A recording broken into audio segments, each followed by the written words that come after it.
So we have set up our machine. It is all threaded and calibrated. We've chosen our stabilizer and hooped up our fabric in our hoop. So we are ready to stitch out a design. So when we turn on our machine and have the embroidery unit connected, it's automatically going to be in embroidery mode. So the very first thing we'll do is actually put our hoop on, because our machine will want it to be connected when we start to edit, so we might as well just put it on right now. So quick review, this is the hoop connector right here. So that's going to snap into the hoop connection assembly on the embroidery arm. When you put the hoop on, you want to make sure that the presser foot is up and out of the way so we don't crash into that with the hoop. So I'm going to go ahead and just gently slide the hoop on. And if you need to, you can even lift the presser foot a little bit further just to get the hoop under it, like that.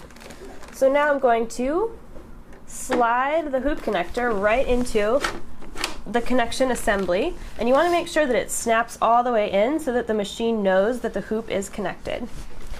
Alrighty, so let's take a look now at our screen. This is the home screen that opens in your embroidery mode.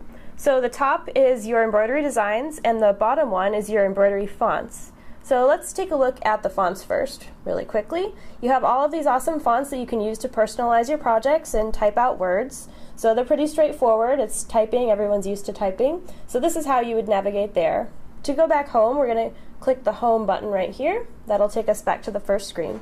So we are going to go ahead and choose an embroidery design first from the USB stick. You can choose a design either from the stick or from the machine. So let's go over how to choose one from the stick first. The stick is going to go in the USB port, which is right on the side. There's a little hatch right here that opens up. And there's a USB port. It's just like a computer. You're going to plug it right in there, just like that. So now we'll go and we'll choose embroidery design from the menu, which is the top button. And you'll see it opens a screen with some numbers. So down here we have the option to choose from the built-in designs on the machine and the USB stick. So we're going to go ahead and pick the USB stick. So you'll see a couple different folders.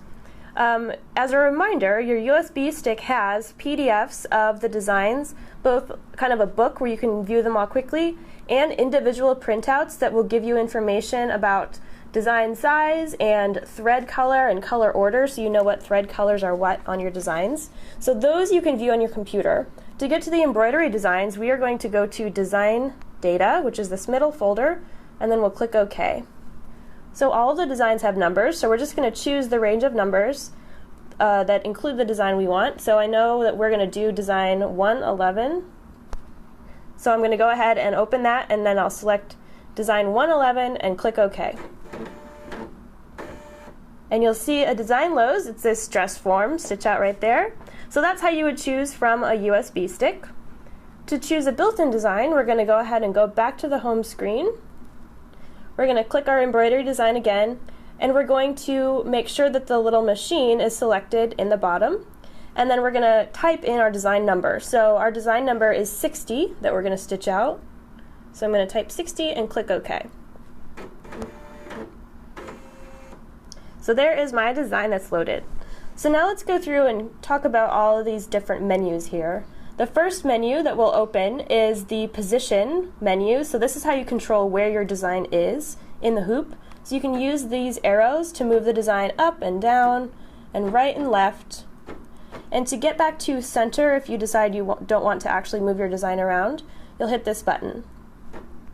And if any of these arrows just sort of get to a certain number and then stop working when you push them, it's probably because your design is at the edge of the hoop and you can't move it any further one way or another.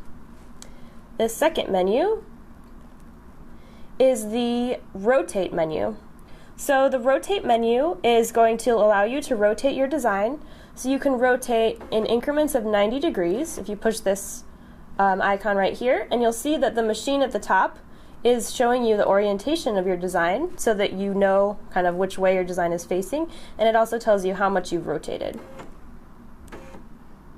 You can also mirror your design, so top to bottom, like that, or left and right, which is the second button right there. The third button is the scale button. So this is how we can control the size of our design. You can scale up and down 20% in 5% increments. And again, this can be kind kind of limited by the size of your design versus the size of your hoop. If your design is already pretty big, then you probably might not be able to scale it all the way up because it's reached its maximum size. So if it's beeping at you, that's probably why. So if you decide that you don't want to scale it and just want to go back to default, you can click that button and it'll go back to 0% scaling. This fourth window is going to give you some information about your embroidery and your stitch out. So this first button shows you your hoop size. So we have the 260 by 150 hoop on there. This is the design trace button. So this is going to toggle through the needle positions on the corners of your embroidery design and the center. So this can help you make sure that you have your fabric hooped up exactly the way you want it, because you can see where all the corners of your design are going to land physically, because the hoop's actually going to move through them and show you exactly where they're going to be. The third button is the baste function. So if you remember in the stabilizer episode, I talked about basting, and also in the hooping episode for the hoopless embroidery. So the baste function will put a square of basting stitches around your embroidery design. So if your fabric is a little bit wiggly, or if you just want to make extra sure that your design will be stable and flat, then you can activate the baste function and put a row of basting stitches, a square of basting stitches around your design. And the final button in this screen is the monochrome button. So if you have a multi-color design and you decide you just want to stitch it out in one color and not have it stop and tell you to change thread colors, you can select that and activate it, and it will stitch out in just one thread color. The final screen here is going to give you some info about the place that your machine is in the stitch out. So the first set of numbers shows you how many stitches are left in your current thread color and how many stitches are left total. So these numbers are going to count down as you start embroidering. The second set of numbers gives you your thread color information, so it's telling you that it's on thread color 1 of a total of 2 thread colors. And remember, again, you can look up the thread color information on your printouts. The PDFs that come on the USB stick will give you all the info you need about thread colors, so you know which colors come first and second and third, etc.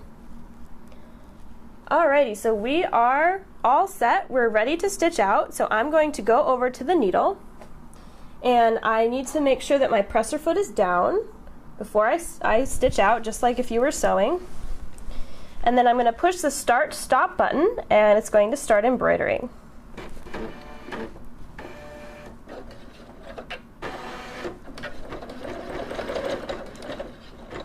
So it stops in the very beginning and gives you an icon with scissors on it, and it's telling you to cut the thread tail. So I'm going to go ahead and do that. And I sometimes like to raise the presser foot a little just so you can reach the thread tail a little bit better. But we can cut it right at the fabric. Make sure you don't cut your needle thread. And I'll put the presser foot back down. I'll click OK on the screen, and I'll push start stop to keep going.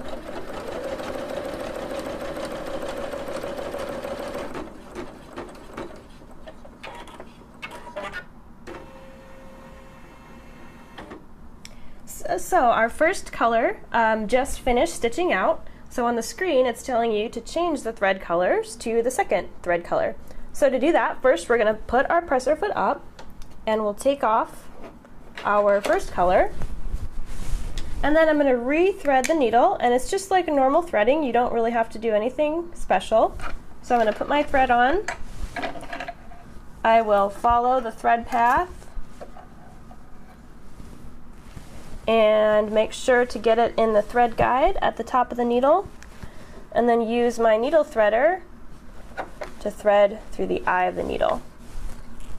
So once you've changed your thread color, we can start the second color stitching. So I'm going to put my presser foot down, and I'm going to hit the check mark on the screen and then push the start stop button, and it's going to do the same thing. It'll start stitching a little bit and then tell me to trim my thread tail. So again, I'll lift my presser foot, I'll cut my initial thread tail, and then put my presser foot back down. So I'll click OK, and now I can keep embroidering my second thread color. So I'll just push the start button again.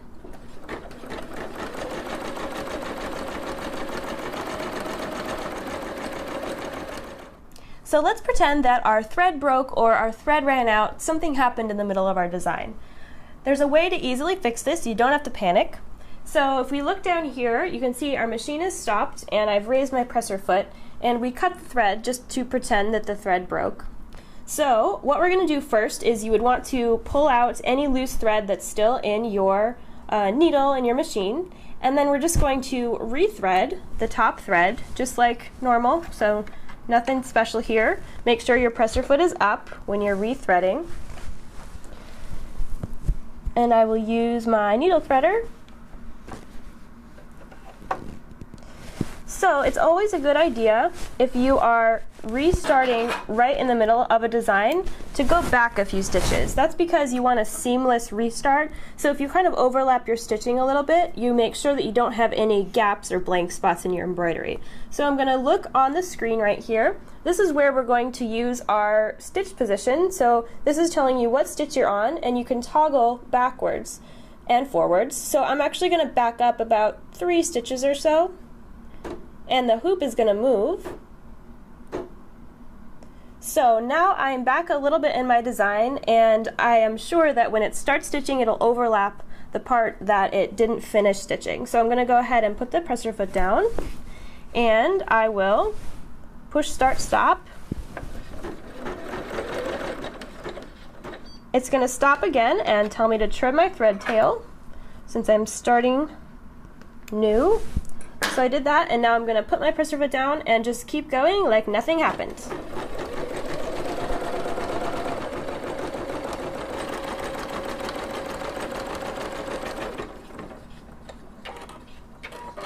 So our machine is all done embroidering, so I'm going to go ahead and take the hoop off. So I'm going to put my presser foot up, and then I'm going to find the connection assembly and push on the release lever, and then gently slide the hoop towards me. And remember, you can raise the presser foot lever even further just to help get the hoop off. And here is my beautiful finished embroidery. So now you guys know all the basic stuff you need to get started embroidering.